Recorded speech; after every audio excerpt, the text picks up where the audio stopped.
Hey dudes, how's it hanging? Good. How are you?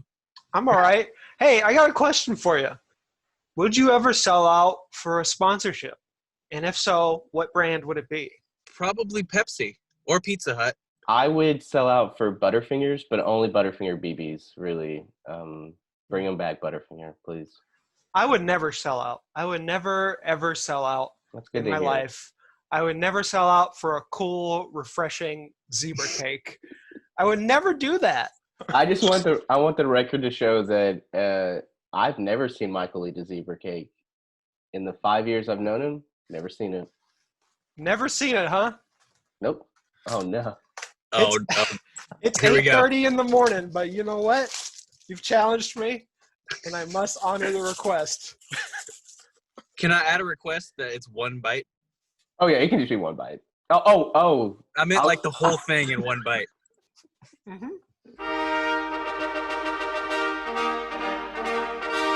So now we get into the top 10 of 1992. Woo! And, there's some movies on that didn't make the list that people are probably going to be mad about, but we're not even going to talk about it. We're going to dive straight into the 10. Mighty Let's Ducks. go. No one cares about Mighty Ducks. It's the sequels that people care about. You're right. Well, if D2's not on a later list, we're gonna have issues. Uh-oh. Number 10 is Bram Stoker's Dracula. Ugh. Probably And Francis Ford what? Coppola's last good movie.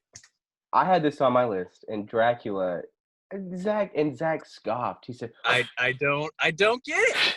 "It is one so bonkers and so beautifully made. It's like it swings for the fences, and it kind of pulls it off. It's pretty awesome. We're talking about making it like a romance, like a sweeping like epic romance war like horror film that would never get made today. And your cast is like Gary Oldman, Anthony Hopkins, Winona Ryder, Keanu Reeves.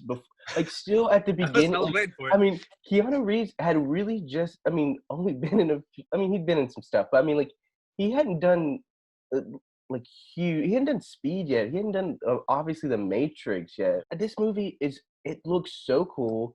It's so ridiculous at times, and I love it. It is like when I think about the '90s and I think about horror films, you can't not think Yeah. about Gary Oldman and The Shadows. You have Keanu Reeves' bad accent, but you also have a lot of other cool stuff in there. He Yeah. deserves to be on this list. Exactly. Fine. You cannot leave Sexy Gary Oldman off the top 10 of 1992. Like before Sirius Black, there was Dracula, and man, if he's not like those little glasses and the top hat, the hair. I would fall in love with Vlad the Impaler easily. Number 9 is another weird like body horror type movie, but it's a comedy, and it's Death Becomes Her. Man, I love this movie as a kid. It had Meryl Streep doing a not serious role. It had Goldie Hawn, Bruce Willis, fresh off of Yes. Die Hard. It's just a weird, wonderful movie. And if you've never seen it, it's basically, I can't remember the plot entirely, but these two women who are in love with Bruce Willis' character end up dying, and then they come back to life, and they just like start haunting him basically. But it's comedic, and it's stupid, and it's funny. Everyone forgets that Robert Zemeckis did that. I think the special effects are pretty cool too. So Yeah. he's always He's a cool guy. Makes good movies yeah, he's sometimes. all right. No, he sucks. Number 8, I guess we're going on body horror movies because all the first 3 are body horror.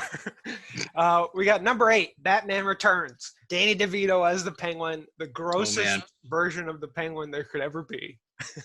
This movie rules. It's Tim Burton just unleashed on it. Like Batman is a classic, and then Batman Returns is so good. It's Keaton's so great in it. Michelle Pfeiffer is awesome in it. She's Just fantastic.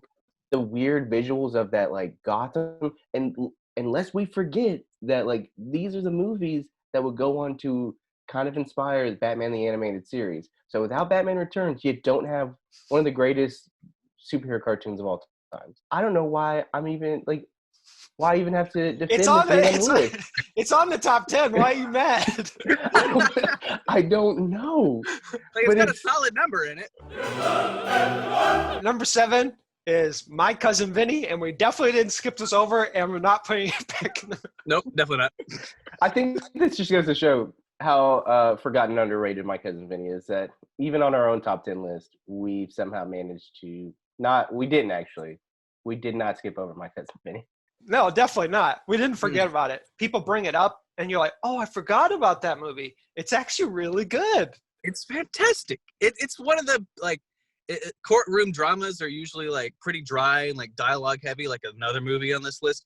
This one is, like, it's hilarious. It's something that, like, you can watch over and over again and not get bored. On top of that, apparently, I'm not a lawyer, but apparently lawyers use this movie as, like, one of the most accurate depictions of how the courtroom works, which is amazing to me. Number 6 is Aladdin. I don't know what we need to say about this movie. Literally everyone in the world has seen it. So number 5, we have A League of Their Own. We've put this on our top sports movies. It's just a wonderful movie. Everyone in it is great. Zach, say more stuff about it because you got a baseball hat on. Well, it's a great baseball movie on top of that. Tom Hanks is fantastic in it. Madonna's great in it. Rosie O'Donnell's fine. Everyone's good in this. It's a heartwarming movie in a time where the world needed baseball. And right now, we could use some baseball too. But it's exactly. Whoa. What a home run. I'm shocked that you put Madonna over Gina Davis. You didn't even name Gina Davis. Gina Davis, sure. Okay. But yeah, Madonna's the standout. Hey, you can watch it and be like, hey, Madonna can act sometimes. Cool. Number 4 is Malcolm X. Probably one of the best autobiographical movies of all time. It's relevant again, which is sad to say, but it's a fantastic biopic. I think other movies need to, like, go back to look at Malcolm X and be like, what did they do right? Put Denzel Washington in your movie, and it's gonna be good. And let him have lots of monologues. But that's like, it's like perfect. Like if you've ever read the book about Malcolm X, his autobiography, it's basically like the same thing. I mean, you feel the same type of way reading the book as you do the movie, and that's really what you want. And Denzel, just hats off to him. Our top 3 is, all 3 of these movies are insanely different, but they're all insanely good. Let's go. They're the best. And so number 3 is We Have a Few Good Men. We all know the iconic scene. Hey, did you order the Code Red? Look, don't come at me like that. I ate a zebra cake for you, okay? He's on a sugar rush right now. Beyond the iconic scene, this has some of the best acting ever. I mean, even Kevin Bacon, who's kind of barely in the movie, is like great. Tom Cruise, Demi Moore, Kiefer Sutherland. Yeah. Sutherland, and who could forget Jackie Boy. Jack.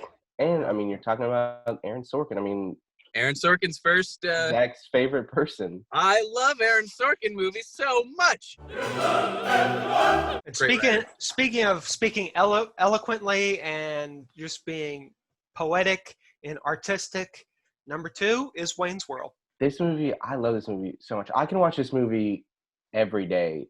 It's so this and the sequel. Like, I don't want to discount the sequel either, but like The sequel's just as good. I mean, it's like how does this movie even work? How does it work at the time? Like, it's somehow, like, to me, it captures like the humor that we would be enjoying like 20 years later. I mean, like, you have to thank Wayne's World for bringing back Queen and just making us look at Rob Lowe in a different way. On top of that, Mike Myers, like he was big in SNL, but right after Wayne's World and Dana Carvey, exploded. Yeah. Oh, it's there's just so many good like bits too. Like, basically the whole SNL cast of the early 90s inspired the comedy we see today. And it's really make a crazy character and base a whole movie on that one character. Yeah. And I mean, with the exception of maybe like the Blues Brothers, and I mean, there's like I have some favorites. Like I love Night of the Roxbury, but it's not a great movie. But like Wayne's World, I mean, was probably like the last great one that you're like that. Like no, everyone tried to copy the success, and they just could not.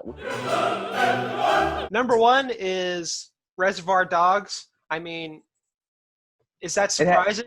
It had to be. Yeah, it had to be because not only are we white dudes and it's a Quentin Tarantino movie, it's a Quentin Tarantino movie. We're white dudes, and that's basically his audience. We've all worn suits before, and we've all been like, what if we've all played with the idea? What if we just sat in the diner with our friends and just talked about Madonna and talked about something so ridiculous where one person was so wrong, but somehow he kept arguing. And he convinced other people to be on his side. Everyone after this was either making a movie on a low budget or not, or like playing with the narrative or doing a heist movie. Those are the three things people took away from that movie. Like, okay, what if we just change the narrative?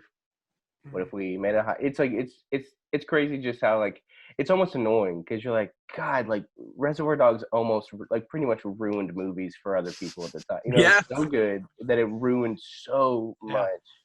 Also, an amazing soundtrack. Can't talk about Reservoir Dogs without the soundtrack. Film nerds would notice if after repeat viewings, and as part of Tarantino criticism, it's like, yeah, he like borrows a lot of shots and a lot of motifs from old movies, but that's because Tarantino is basically the cable guy. He grew up watching movies and he's influenced by it, and he's just want to pay homage to all this stuff. And Reservoir Dogs, Pulp Fiction, they're just like chock full of just old films that just honoring old films, and it's just, man, it's just that's the best description I've ever heard of Quentin Tarantino. Yeah, I mean, he's the cable guy. He is. Cable guy, yeah. He really is.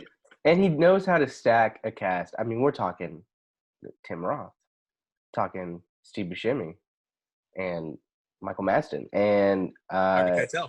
Harvey Keitel. Like, it's crazy that's not the first name that you jump to, but you're like, yeah. That's our top 10 for 1992. We're gonna try to finish off the 90s this year. That's our goal. We're in quarantine forever, so we've been banished to the Phantom Zone, and we have to review the 90s in order to get out. That's how we save 2020. I have a feeling that like people at our work are actually secretly there, but they haven't told us. Yeah, like, leave those guys there. They're fine. Leave Zach in his car for months. Let's all get a backdrop that looks like our house, and then they'll never know.